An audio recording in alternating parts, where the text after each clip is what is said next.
বাংলাদেশের বেশিরভাগ মানুষ আজ শরিয়া আইন চায়, কিন্তু কেন? কারণটা কি?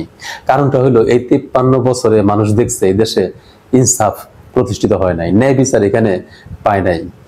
যারা ক্ষমতায় থাকে, যে দলই ক্ষমতায় থাকে এই আগের মতোই থাকে। 53 বছর যাবত এখানে দখলদারি, চাঁদাবাজি, মাস্তানি, যারা যখন ক্ষমতা থাকে তারা দাপটের সাথে এখানে রাজত্ব কায়েম করে, অপরাধ করে, তারা ধরা ছোঁয়ার বাইরে থাকে।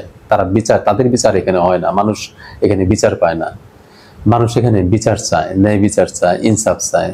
মানুষের ভিতরে এই ধারণা জন্মাইছে যে মানুষের তৈরি আইন, এই 72-এর সংবিধান, এ দিয়ে এই দেশে ন্যায় বিচার, ইনসাফ সম্ভব না।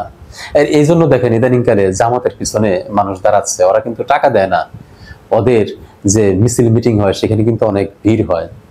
মূল সমস্যা হলো আমাদের 72-এর সংবিধানে। এই সংবিধানটা হলো এক নায়কতন্ত্রের সংবিধান, এক হাতে সব থাকে, স্বৈরাচারী সংবিধান। যদি আমরা এই সংবিধানকে পরিবর্তন করতে পারতাম তাহলে এখানে ন্যায় বিচার, এখানে ইনসাফ প্রতিষ্ঠিত আমরা করতে পারতাম। তখন আমাদের এই দেশের মানুষের ভুল ভাঙতো।